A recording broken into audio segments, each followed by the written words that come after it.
So, B'tziat Shema, basically, is something that a Rosh Yeshiva did in Yeshiva, that the pasuk in Parshat Balak says, Ma'ikov lo kabo el uma ez'om v'lo za'am Adonai. That Bilam is telling, I think, Balak's asking him, "Oh, come curse the Jews." So he's saying, like, what curse could I curse the Jews that Hashem didn't, like, if Hashem didn't curse them, and he had a lot of opportunities to curse them, so, like, how do I have the right to curse them, so to speak? So Rashi says that, right, he explains the pasuk that when they're kishayu roim nitkadel lo nitkadel, that when there's a certain time where the Jews were supposed to get a curse, that I guess al pi din they deserve to be cursed. So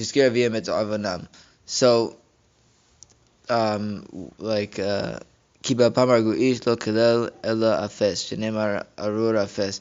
Basically, I think he quotes this I'm pretty sure he's quoting this in Midrash over here, that he giving a couple of examples about that the Jews deserve to be cursed, and they weren't cursed. So it says here that, right, Kishenichnas Yaakov litolet brachot.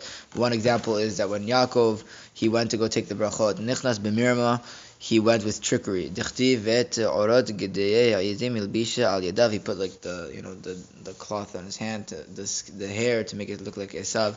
Amar lo aviv mi ata. Yitzchak said, "Who are you?" Amar lo, Anochi Esav b'chorecha. I'm Esav, your bechor. Hamoti sheker mipiv enoi litkalel v'lo ad elashnit barach. Meaning, first of all, he lied, so he should get cursed for that. But no, he got a bracha. Shneimar gam baruch yeh. And he not only did he not get a curse, he got a bracha for lying. Veheach ani mekalalan heavy lo kabo el. That, so Bilam saying, how could I curse them? Hashem didn't curse them. Davar acher, or another thing that Bilam might be referring to, Ma'akov lo kabo el b'nohach sheba olam. That he's saying that generally what happens in the world is that, let's say you have like a certain group in the army, and they go and they rebel against the king, chayav mita. That group of the army, they deserve to die. The elu kafru bo umardu bo, and the Jews, they were kofar and Hashem, they rebelled against Hashem. They said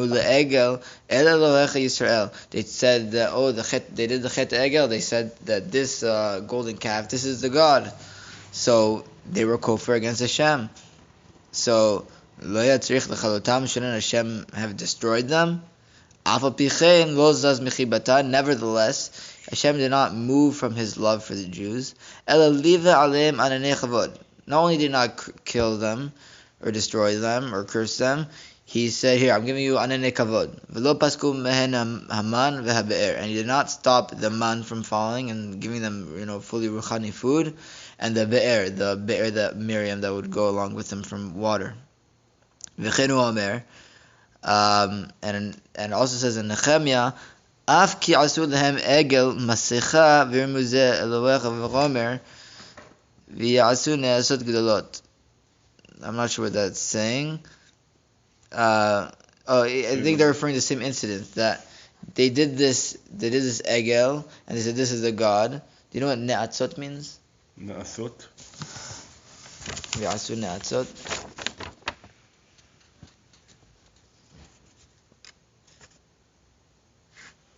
I'm not sure. Okay, so you,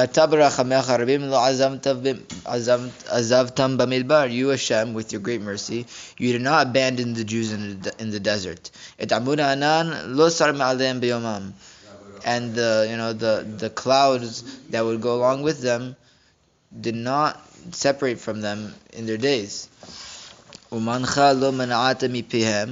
you did not take away the man, right, from their mouth.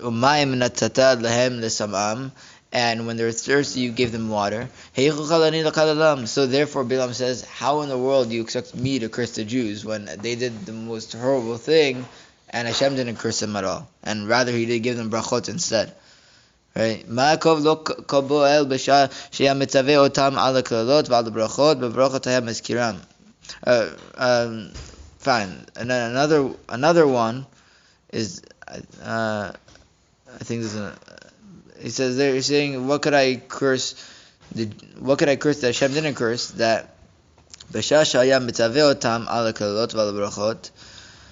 Right? There's a time, right, when they were receiving the brachot and the kalot in the midbar, that if you follow the Torah in the Verim, so right, that if you follow the Torah, I'm going to give you all these brachot, and if you don't, then you're going to get all these kalot. So when they did that, בשעה שהיה מצווה אותם על הכללות ועל הברכות, בברכות היה מזכירם, שנאמר, אלה יעמדו לברך את העם, that sounds like Hashem when he, in contrast, one second, וכללות לא היה מזכירם, שכן הוא אומר, ואלה יעמדו על הכללה, meaning, when he said, brachot, I'm going to give them brachot, he said, right, they're going to bless the nation. Yivarech et ha'am. Right? Hashem's like participating that the nation will get the bracha. Right. But by the klalot, it doesn't say the nation will get the klala. No, it just says that the nesi'im will be by the klala, meaning they're going to stand on the mountain or the klala. They're just going to. But Hashem's never saying that they're going to get the klala. He didn't say that lashon. Because I want just to scare them. I don't know. I'm saying he gave. Just scaring them not to do it. I think he still would do the klala, no? Yeah, not all the time, but just. I mean, I think he's saying that I don't want to be part of it. Meaning. And also, he didn't want to give it, if it's possible. Right, but he will if he needs to. Right. But it's mainly for the scaring. Right. Follow? Yeah. So. ועוד כשהן chotein, when they sin, ve'omer la'avi aleim klala, and then when they said, okay, I have to bring the klala to them, eino katuv shu meviah. He didn't say, I'll bring the klala. Ela aval bebrachot hu ba'atmu mevarchan. When it comes to the brachot, he says, I'll give the brachot. כי כן הוא אומר, והיה אם שמוע תשמע וגומר ונתנך אדוני אלוהיך עליון וגומר ייצב אדוני איתך את הברכה. That by the brachot, when the Jews deserve brachot, Hashem says, I'm going to give the bracha. And we have pasukim that say that. V'klalot k'tiv, but when Hashem gives the Jews curses, the pasuk says, והיה אם לא תשמע בקול אדוני וגומר ובא אליך מעצמן. It says that the curses will come to you, not that I will give you a curse. It's the curses will come to you. So heavy ma'akov lo kabel el, and that's what he means. That how could I curse the Jews and a curse that Hashem didn't curse them? Meaning, how could I go and curse the Jews if Hashem, when He has to curse them, He steps back and He says like it will happen on its own. Like I don't want to be the one doing it. Right. So we had a question on this Midrash. That what Midrash is this? Midrash Tanchuma, Parshat Balak. No. This is voice secret. Yeah. So the question on the Midrash was that the Midrash gave two examples about two different examples or reasons that Bilam's saying that I should not have to curse the Jews. One of them is that Hashem didn't curse the Jews when they did the Chet Egel and they deserve to get cursed. And so how could I curse them? And Hashem gave them brachas instead. And another example is that when the Jews deserve the tochecha and the klala, or when the Jews deserve the bracha, by the bracha Hashem says I'm giving the bracha. But by the klala Hashem saying the klala will happen. Like it's on me. It's like my hands are behind my back. Kaviyachol that it has to happen, but I don't like it. I don't like to do it. I don't want to give it. Right. So I don't want to give. Right. So the question is, why are these in the same picture? Right. Like one is like all the way here, one's like here. Like it looks like the Chet Egel was like, imagine right after Matan Torah, like after the Yom Suf, Yetziat Mitzrayim, the whole big build up. They're on the 49th level of Tahara after Tumah now. And like Dveikut was a Kadosh Baruch Hu. They like had the the Aseret Dibrot, and all of a sudden, like, okay, now we're doing Chet Egel. Like, it sounds crazy. And then they definitely deserve death. And then, right, as the Midrash said, and then Hashem came and He forgave them and He gave them brachot and the anan and the man and brought them to Israel. So, and then that's like, whoa, that's a huge reason. Like, okay, how could I curse the Jews? Hashem didn't curse them after they deserved it majorly. Fine, that makes sense. Then the other one also makes sense, that Hashem, we see Hashem doesn't like to curse, so therefore Hashem doesn't like to curse, so like, why should you curse? Okay, that's another reason, but you're putting them in the same picture, like, why should they even be similar in the first place? They're not similar. It's very hard to compare two things that are so far apart to each other. Not that it's not true, but just it's so stretched apart, it's not needed for the second one, right? So I think what we have to say is that we could really see two things from this. The first thing that we could see is that if a person understands what Gadlut Adam, that every person has so much personal achrayut in this world, like Mesilat Yesharim in the first the first chapter is Machavato Ba'olamo. They talked about like Adam Rishon, that Hashem told them, here's your garden, and you have the power to make the whole thing upraised or destroy the whole thing.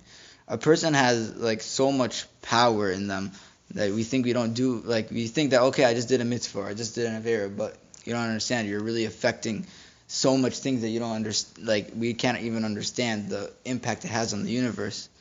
So and Mamela, since we have so much achrayut, also you have Omek Adin, right? Hashem judges, Kechut Sa'ara, that there's so much consequences of every single thing that we did. So in order for the Tochecha to happen, a person has to, he has an achrayut to do this, and in order for Hashem to do the Tochecha to the Jews, the Jews have to have done so much things that the Omek Adin is saying, like, they do not deserve to be here thousands and thousands and thousands of times over. It would be like so pashut to us that that the person, right, deserves a tochacha. Like, I guess, mashal, like, would you have a flinch of like giving a curse to Hitler in Machshema? Like, yeah, of course he deserves it. Okay, they would go and hang him. Okay, fine, we wouldn't flinch at that. It makes a lot of sense. So the tochecha, if a person understands how much the Omek Adin is, how much they really, really deserve it to get it, so Hashem, we wouldn't flinch that, yeah, Hashem's doing it. Of course, they deserve to do it. That's the way that you could be metaking yourself. That's the only way they could fix themselves. Of course, they need a tochecha.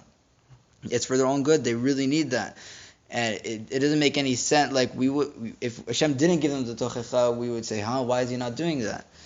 So now when Hashem is saying that, I don't want to get involved, it's kind of funny, like, why you don't want to get involved? It makes a lot of sense to do it. So because of that, we could begin to understand why it's in the same category of the Chet Egel, because the same way the Chet Egel, it's such a big chidush that Hashem is not cursing them after such a big sin. So too by the Tochecha, since if we really really being ma'ayin and think deeply about how much every single action has so much importance to it, and we really understand that after so many different sins, that how much they deserve the Tochecha, and if we really understood that to the highest level, it would be so pashut that they deserve it, and it would be so pashut that Hashem should also give it. So the fact that Hashem is backing away from it, that's like a big chiddush. And that chiddush really, if a person could understand it, it's in the same ballpark as the one by the Chet Egel. Right. So the first thing that we see from here is the Omek Adin, that if a person really understands the Omek Adin, it becomes really comparable, and there's much more Omek Adin than we could really understand. And the second thing that we could see from here is that the Midrash, it wrote it in the same ballpark, it wrote it in the same picture, and it assumed that we would understand that. Right. The Midrash didn't write it out. They just wrote it there, and they're like, yeah, it makes sense. They didn't explain to us why it makes sense. So that means the Midrash, right, the Tanaim or Amoraim, they they understand that a person has the kochot to really be ma'ayin and to really understand this on their own. That a person could open up the Parshat Shavua and they read it, and then when they read it, they say, wow, a person has to deserve it on such a deep level. A person has the ability to really to understand the depths of the din and how far it could go, and that's part of the gadlut adam, the greatness of a person, the charat he has. And the capabilities he has in this world. And there's one more thing, is the reason Hashem is doing that is because he's treating the Jewish people like a father would treat a child. That's why he was doing it. That's why, even though he says for bracha, he gives bracha. But for Kilala, because he's a father, no father would give Kilala to his son. When they did him all this Avonot Chet HaEgel, he wouldn't want to do it. Right. Even though he got very angry, and he told Moshe, I'm going to wipe out their name. Right when Moshe says, don't do it, he accepted it because he's his father. Right. So he uses it as a word, as a leverage, just make us scared, but he doesn't want to do it. Beautiful. Yeah. Okay, let's go with the next shoe.